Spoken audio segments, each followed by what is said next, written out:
Hello everyone, स्वागत है सभी का हमारे यूट्यूब चैनल में। आज के अंदर में द्विघात समीकरण के एक ऐसे प्रश्न को हल करेंगे जो दोस्तों यूपी बोर्ड एग्जाम 2026 के लिए बहुत ही ज़्यादा इंपॉर्टेंट है। क्योंकि दोस्तों आज के दौर में मैं दोस्तों जिस प्रश्न की बात करने वाला हूं, यह प्रश्न दोस्तों हर साल रिपीट होता है। और दोस्तों आप जो देख सकते हैं कि यह प्रश्न दोस्तों यूपी बोर्ड 2024 में भी, 2022 में भी और दोस्तों 2019 में भी दोस्तों पूछा गया है। और दोस्तों और भी वर्षों में पूछे गए हैं। चूंकि दोस्तों यहाँ पे जगह नहीं था इसलिए मैं लिख नहीं पाया। और दोस्तों खास बात यह है कि दोस्तों इस बार के मॉडल पेपर में दोस्तों मोस्ट एक्सपेक्टेड क्वेश्चन के रूप में, यानी कि दोस्तों अधिक संभावना के रूप में इसे दोस्तों बहुत ही इंपॉर्टेंट के अंतर्गत इसे दोस्तों बताया गया है।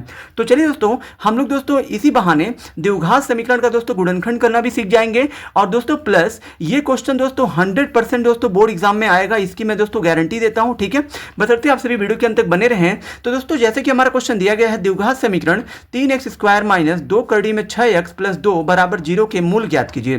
तो दोस्तों आप सभी जानते होंगे कि द्विघात समीकरण के मूल दोस्तों किस तरह से निकाले जाते हैं। तो दोस्तों यहाँ पे पहले तो आप किसी भी प्रश्न को हल करने हैं तो दोस्तों सूटेबल तरीका क्या होता है कि आप अगर किसी भी प्रश्न को हल कर रहे हैं तो पहले आप हल लिखें, ताकि इससे ये पता चलता है कि हाँ आपने प्रश्न को यहाँ से हल करना स्टार्ट किया है। ठीक है, तो दोस्तों पहले तो हल में आप जो प्रश्न को उठा दीजिए। तो ये आपका 3x² माइनस 2 कड़ी में 6x और प्लस ये 2 है। ठीक है, और बराबर में यहाँ पे 0 है तो 0 लिखिए। अब दोस्तों मूल ज्ञात करने का मतलब दोस्तों क्या होता है, तो दोस्तों किसी भी द्विघात समीकरण का मूल ज्ञात करना या मूल निकालने का मतलब ये होता है कि समीकरण में जो भी चर दिया हो, जैसे कि आप देख सकते हैं इस दोस्तों समीकरण में जो चर है वो दोस्तों आपका x है। यानी दोस्तों किसी भी द्विघात समीकरण को जब आप हल करते हो तो दोस्तों x का 2 मान मिलेगा।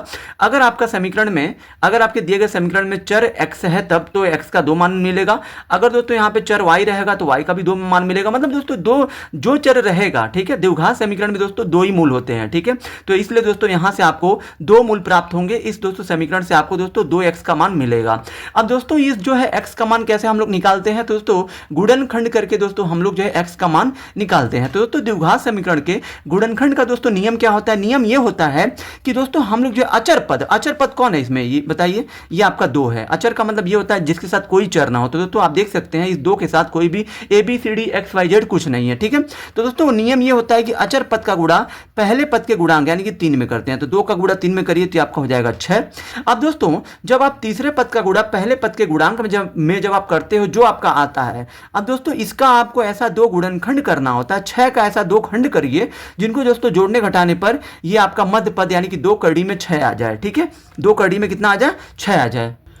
तो दोस्तों इसका दोस्तों गुणनखंड करना बहुत ही आसान है। दोस्तों यहाँ पे देखिए, कभी भी अगर दोस्तों आपका कड़ी वाला गुणनखंड है और दोस्तों कड़ी वाला पद आपका मध्य में रहे, देखिए ये जो कड़ी वाला पद आपका 2 कड़ी में 6 मध्य में है। अब दोस्तों कड़ी में हमें जितना लाना है उस पर आप ध्यान दीजिए। कड़ी में हमें कितना चाहिए, 6। तो पहले आप क्या करिए, 6 से ही भाग दे दीजिए। तो दोस्तों 6 से आप 6 में भाग दे देंगे तो एक बार में जाएगा। यहाँ दोस्तों कड़ी से भाग नहीं दिया जा रहा है, खाली 6 से दिया जा रहा है। कड़ी ये मैंने समझाने के लिए यहाँ पे क्या किया है, वो कर दिया है, ढगा दिया है। ठीक है, अब दोस्तों यहाँ देखिए, अब ये 6 से हमने भाग दिया 6 में तो दोस्तों 1 आया। अब दोस्तों इस 1 को आप ऐसा 1 का ऐसा 2 गुणनखंड करिए कि दोस्तों ये जो बाहर वाला 2 आ जाए। तो दोस्तों ऐसा 1 का ऐसा 2 गुणनखंड कौन होगा, 1 और 1 होगा, क्योंकि 1 और 1 को अगर आप जोड़ते हो तो आपको 2 मिल जाएगा। और दोस्तों कड़ी में हमें 6 चाहिए था तो यहाँ पे 6 हो गया। यानी दोस्तों यहाँ पे आपको लिखना है 3x² माइनस, यहाँ पे दोस्तों चूंकि ये मध्य पद अगर दोस्तों माइनस में होता है तो माइनस लिख के कोष्टक बना दिया जाता है। ठीक है, अब दोस्तों यहाँ पे देखिए 2 लाने के लिए आपने क्या किया है, 1 और 1 में तोड़ा है तो यहाँ पे आप लिख दीजिए 1 और यहाँ पे लिख दीजिए 1। अब दोस्तों 2 के साथ कड़ी में 6 है तो क्या आपने यहाँ पे कड़ी में 6 लिया है, तो हाँ हमने लिया है। तो यहाँ पे भी कड़ी में 6 दोनों को दे दीजिए, क्योंकि दोस्तों कड़ी में 6 2 के साथ है तो 2 को तोड़ा गया है 2 खंड में, 1 और 1 में। तो दोस्तों 2 दोस्तों चाहे जितने भी खंड में टूटेगा कड़ी में 6 उनके साथ रहेगा। और अब दोस्तों यहाँ आप देखिए x भी है इसके साथ तो इसके साथ भी x रहेगा, इसके साथ भी x रहेगा। अब दोस्तों दोनों को क्या करने पे 2 आएगा बाहर वाला, तो जोड़ने पे आएगा, क्योंकि 1 और 1 को जोड़ेंगे 2 आएगा। अब दोस्तों यहाँ देखिए प्लस बाहर में 2 लिखिए, बराबर 0 है तो 0। अब दोस्तों ये आपका 3x² माइनस, यहाँ दोस्तों ये आपका कड़ी में 6 x हो जाएगा। ठीक है, अब दोस्तों यहाँ देखिए चूंकि दोस्तों कड़ी के बाहर 1 होता है तो दोस्तों इसलिए मैंने यहाँ पे 1 नहीं लिखा है। कोष्टक दोस्तों हटेगा तो ये माइनस, यहाँ पे कुछ नहीं तो प्लस माइनस हो गया। अब ये माइनस प्लस क्या हो जाएगा, माइनस। यहाँ दोस्तों कड़ी में 6 तो कड़ी में 6 लिखिए, 1 का कोई मतलब नहीं है लिखने का, x है तो x प्लस 2 है तो 2, बराबर में 0 है तो 0। ठीक है, अब दोस्तों यहाँ पे देखिए, यहाँ पे दोस्तों अब आपको ये देखना है कि इन दोनों में कॉमन क्या है। ठीक है, दोनों में देखना है कि आपको दोस्तों कॉमन क्या है।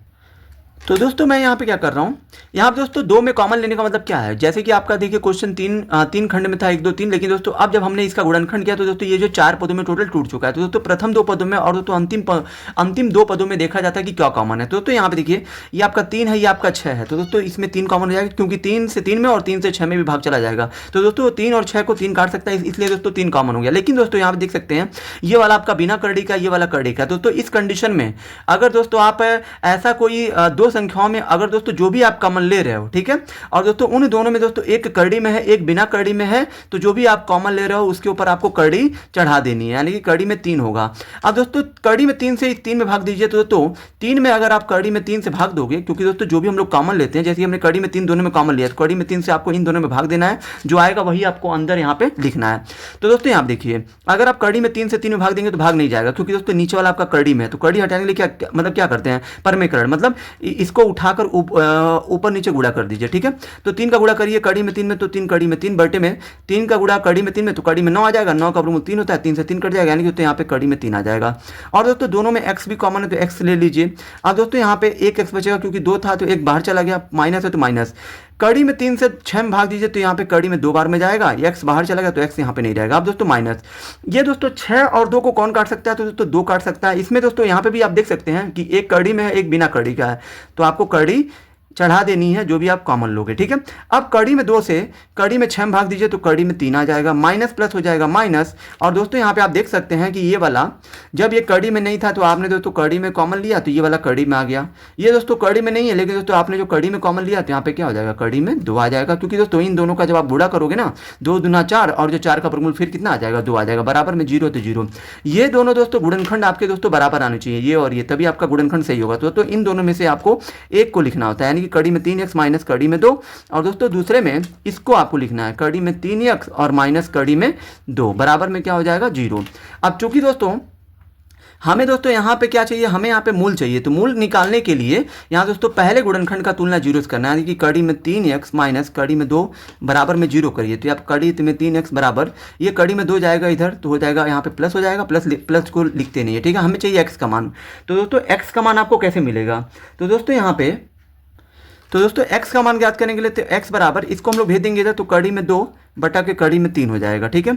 यहाँ दोस्तों एक मूल आपका ये हो गया, ठीक है। अब दोस्तों दूसरा मूल ज्ञात करने के लिए इसकी भी तुलना आप जो 0 से करिए, तो कड़ी में 3x माइनस कड़ी में 2 बराबर में 0। तो दोस्तों यहाँ पे कड़ी में 3x बराबर, माइनस को भेजेंगे इधर हो जाएगा प्लस कड़ी में 2, और x बराबर कड़ी में 2 बटा में कड़ी में 3। तो दोस्तों यहाँ पे आपको लिख देना, अतः मूल हमारे कौन कौन से होंगे, ये कड़ी में 2 बटा में कड़ी में 3 और कामा कड़ी में 2 बटा में कड़ी में 3। दोस्तों यहाँ पे हमारे दोनों ही मूल क्या हैं, बराबर हैं, और यही आपका इस प्रश्न का उत्तर होगा। आई होप कि दोस्तों आप सभी को ये वीडियो बहुत ही ज़्यादा पसंद आई होगी। अगर आप हमारे चैनल पर नए हैं तो हमारे चैनल को लाइक, सब्सक्राइब और शेयर जरूर करें।